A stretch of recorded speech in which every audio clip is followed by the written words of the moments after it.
só precisa ter fé. Vai curar, só precisa ter fé. Vai mudar, só precisa ter fé. Vai restaurar, vai libertar, só precisa ter fé. Vai renovar, só precisa ter fé.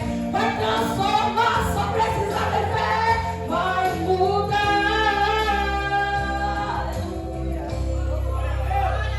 Deus vai mudar a sua história. As circunstâncias se levam a pensar que tudo está acabado e que Deus te abandonou. Deus te disse que Ele é o dono do tempo. Tenha fé, aleluia. Louvado seja Deus. Amanheceu.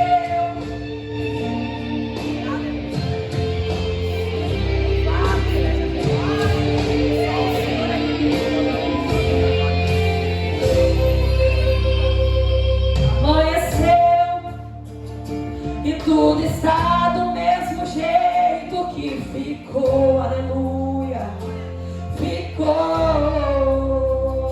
Anoiteceu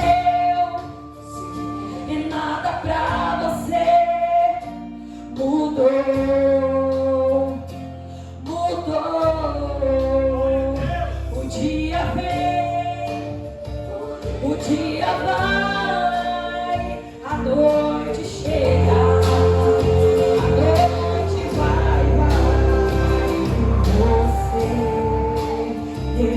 Está aí, chorando, sofrendo, e você está aí, chorando, sofrendo, aleluia. Mas Deus vai mudar sua história, vai mudar a sua vida. Mas Deus, aleluia, Ele vai para o fim nas suas lágrimas. Só precisa, irmão, ter fé. Vai transformar, só precisa ter fé. Vai curar, só precisa ter fé. Vai mudar, só precisa ter fé. Vai restaurar, vai libertar, só precisa ter fé. Vai renovar, só precisa ter fé. Vai transformar, só precisa ter fé. O meu Deus vai curar, vai mudar sua história, vai mudar a sua vida. Mas Deus, Ele vai para o fim nas suas lágrimas. Só precisa, irmão, ter fé. Vai transformar, só precisa ter fé. Vai restaurar, só precisa ter fé. Vai libertar, só precisa ter fé. Vai curar, vai libertar, só precisa ter fé. Vai mudar, só precisa ter fé. Vai transformar, só precisa ter fé. Vai mudar, aleluia. Glória, toda honra e toda glória para ti. Aleluia. Agradeço a oportunidade em nome de Jesus. Aleluia, Deus. Louvado seja Deus. Glória a Deus. Glória a Deus. Vamos passar para o presbítero Adailton, que vai trazer a palavra em nome do Senhor Jesus Cristo. Meus irmãos, a paz do Senhor Jesus, amém? Glória a Deus. Tem louvores que tocam no coração, né, irmão? Louvores abençoados. Deus abençoe a vida da irmã Cris, a vida das irmãs que aqui cantaram. Deus continue abençoando grandemente a vida dessas mulheres de Deus. Continue usando elas, não só aqui na igreja, mas em seus lares, por onde passarem. Louvado seja Deus. Meus irmãos, convido a todos nesta noite a abrir as vossas Bíblias no Evangelho de Jesus Cristo, segundo escreveu João, no capítulo 9. Prometo para os irmãos que serei bem breve. O Evangelho de João, né? Capítulo 9, a partir do versículo 1. Louvado seja Deus. Glória a Jesus. Deus abençoe a vida do diácono Roberto, que esteve na direção do culto nesta noite. Louvado seja Deus, a vida do nosso pastor, da missionária, que sempre nos dá a oportunidade aqui abençoada para estar ministrando a palavra do Senhor. O Evangelho, João capítulo 9, versículo 1, diz o seguinte: E passando Jesus, viu um homem cego de nascença. E os seus discípulos lhe perguntaram, dizendo: Rabi, quem pecou, este ou seus pais, para que nascesse cego? Jesus respondeu: Nem ele pecou, nem seus pais, mas foi assim para que se manifestem nele as obras de Deus. Convém que eu faça as obras daquele que me enviou. Quando é dia, a noite vem, quando ninguém pode trabalhar. Enquanto estou no mundo, sou a luz do mundo. Tendo dito isto, cuspiu na terra, e com saliva fez lodo, e untuou e colocou, quer dizer, significa, com lodo os olhos do cego. E disse: Vai, lava-te no tanque de Siloé, que significa o enviado. Foi, pois, e lavou-se e voltou vendo. E então os vizinhos e aqueles que antes tinham visto que era cego diziam: Não é este aquele que estava sentado a mendigar? Uns diziam: É este. Outros: Parece-se com ele. E ele dizia: Sou eu. Diziam-lhe, pois, como te abriram os olhos? E ele respondeu e disse: Um homem chamado Jesus fez lodo e untou-me os olhos e disse-me: Vai ao tanque de Siloé e lava-te. Então fui e lavei-me e vi. Versículo 24 e 25. Chamaram, pois, pela segunda vez o homem que tinha sido cego e disseram-lhe: Dá glória a Deus. Nós sabemos que esse homem é pecador.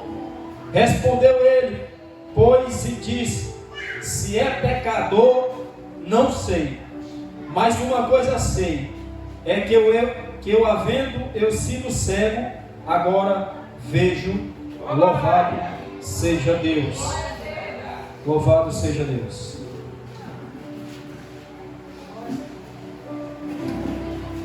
Queridos irmãos, quando falamos de milagre, falamos a quarta da vitória, culto da vitória, não tem como fugir, não pensar muitas das vezes nos milagres de Jesus.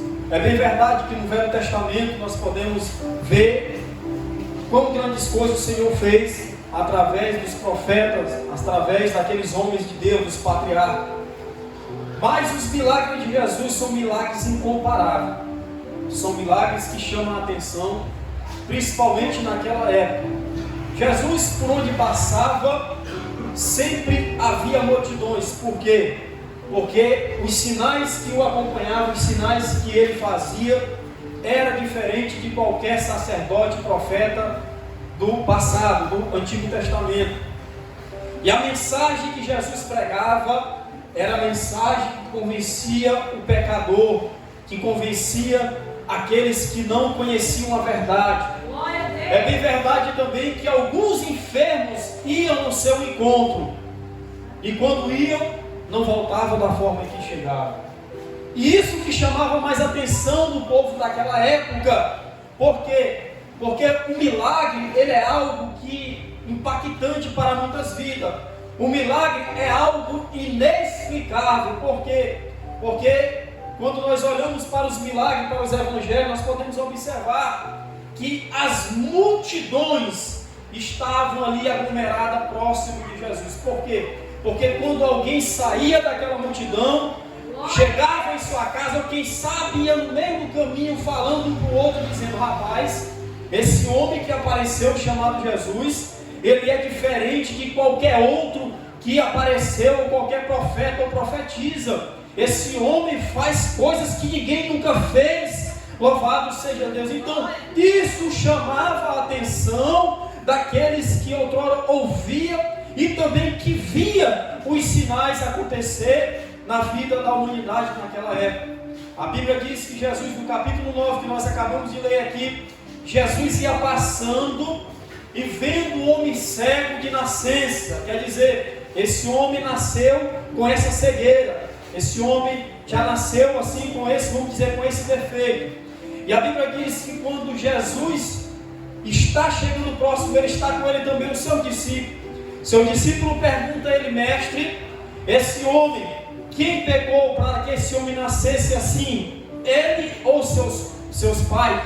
Jesus olhando para ele dizendo: meus filhos, nem ele pecou e nem seus pais, mas isso aconteceu, está sobre a vida dele, para que se manifeste a glória de Deus sobre a vida dele. Aleluia. E eu quero dizer para a igreja nesta noite: tem coisas que acontecem na tua vida, na minha vida, que nós não entendemos. Sabe por quê? Porque é para se manifestar a glória e o poder do Espírito Santo de Deus. Aleluia. Eu pergunto para a igreja nesta noite: talvez vocês já se depararam em situações que vocês olhou e disse: Senhor, eu não sei o que está acontecendo com a minha vida. Se o Senhor não tomar providência, eu vou morrer, eu vou me matar, eu não sei o que eu vou fazer. Mas Deus está dizendo nesta noite para alguém aqui: isso que está acontecendo na tua casa, na tua família, é para que se manifeste o poder de Deus através da tua vida. Aleluia, aleluia. Aí a Bíblia diz, irmão, que quando Jesus chega diante daquele homem, ele cospe sobre a terra, sobre a areia, o barro, podemos bem dizer, e ali ele faz lodo. Quando ele faz lodo, ele pegou, passou sobre os olhos dele e falou para ele: agora vai e lava lá no tanque de Siloé, que quer dizer o enviado. Aleluia. Mas Jesus, sabe por que o nome? Porque Jesus, ele é o enviado de Deus. Ele veio sobre essa terra para fazer a vontade de Deus. Aleluia. Aí a Bíblia diz que ele foi, irmão, e quando ele pegou a água e jogou sobre o seu rosto, ele foi curado. Louvado seja Deus. Aí eu pergunto para os irmãos, e nós podemos aqui conjecturar: quantas pessoas foi naquele tanque, quem sabe de manhã cedo, ou quem sabe ia passando e lavou o rosto e não foi curado? Sabe por quê?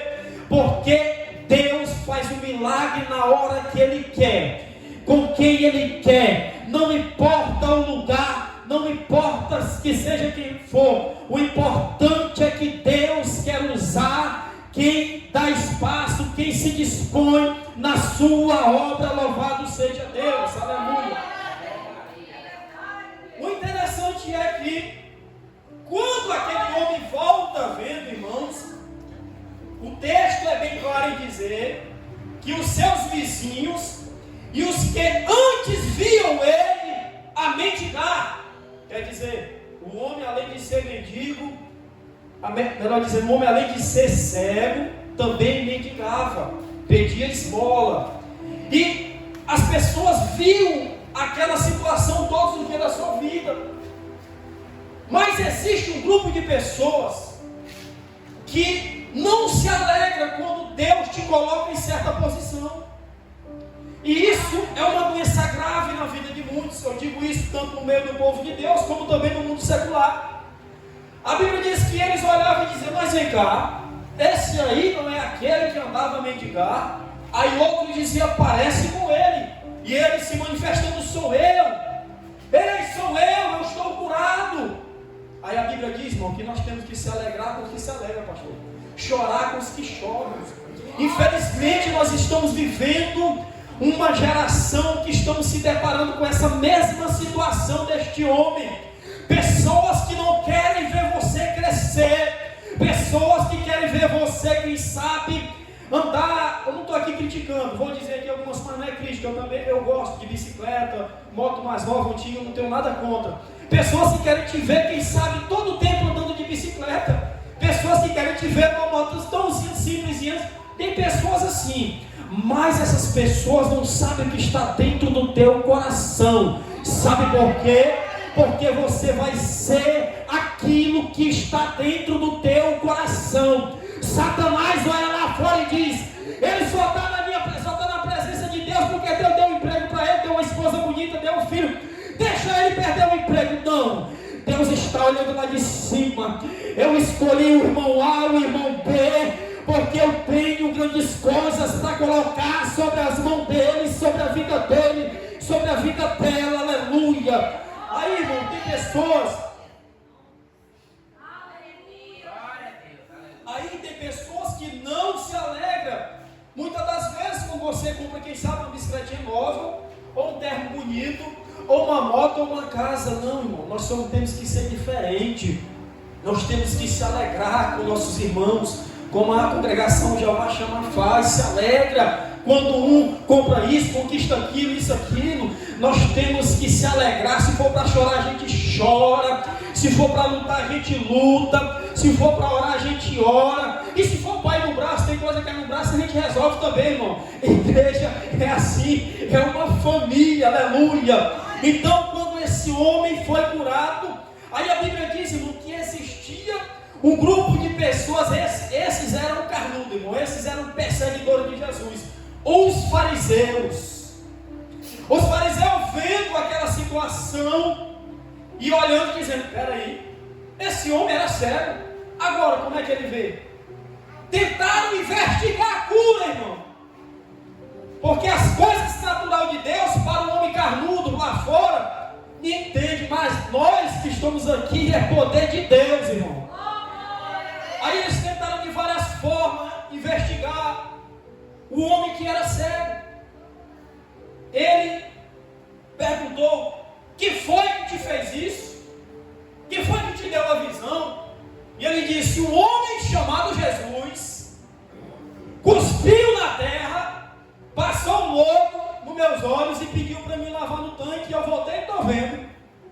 Aí eles disseram: rapaz, a barreira do homem, então hoje tem muitos homens assim, eles criam barreira para que o evangelho não cresça. E ele disse: mas como? Se é sábado, esse homem não pode fazer isso, veja só a barreira. E ele disse: não, eu sei que eu estou vendo. Fizeram de tudo para intimidar aquele homem. Mas o milagre que havia acontecido sobre a vida dele não tinha como mais tirar, irmão. Foi algo impactante para a vida dele, porque ele era cego. Ele era cego de nascença, a Bíblia diz que ele não via. Aí o que é que os fariseus fizeram? Peraí, vamos pegar aqui, vamos lá onde os pais dele. Foram onde os seus pais e perguntaram: esse é o filho de vocês? E os pais olharam e disseram: é o nosso filho. Ele era cego, mas ele está vendo. Eu não sei como ele está vendo, mas ele está vendo, aleluia. Então, eles tentaram de várias formas intimidar. E eles disseram aos seus pais: pergunte a ele mesmo, porque ele já é de maior, tem idade para responder por si próprio. Por quê? Porque os judeus tinham dito, passado uma mensagem ali, dizendo: olha, que quem confessasse que Jesus era mesmo Jesus, o Cristo era expulso da sinagoga. Veja só a religiosidade sobre a vida de muitas pessoas. Tem pessoas que colocam barreiras, pessoas que espiritualizam certas coisas, e impede muitas das vezes de algumas ovelhas, de pessoas que têm chamado dentro da igreja crescer. E sabe o que acontece? Essas pessoas se decepcionam e vão embora. Se nós sairmos aqui amanhã de manhã evangelizando nas ruas desse bairro, e se nós pararmos algumas pessoas, você vai ver que 90% dessas pessoas são afastadas da igreja. Aí agora você senta com eles e pergunta: por quê? Porque eu estava lá, porque ciclano fez isso, fez aquilo, mas isso não justifica, irmão. Porque nós estamos aqui é por causa de Cristo. Nós estamos aqui não é por causa do pastor, não é por causa da missionária, não é por causa do presbítero, não é por causa do diácono Roberto, não é por causa do irmão Léo, não. Nós estamos aqui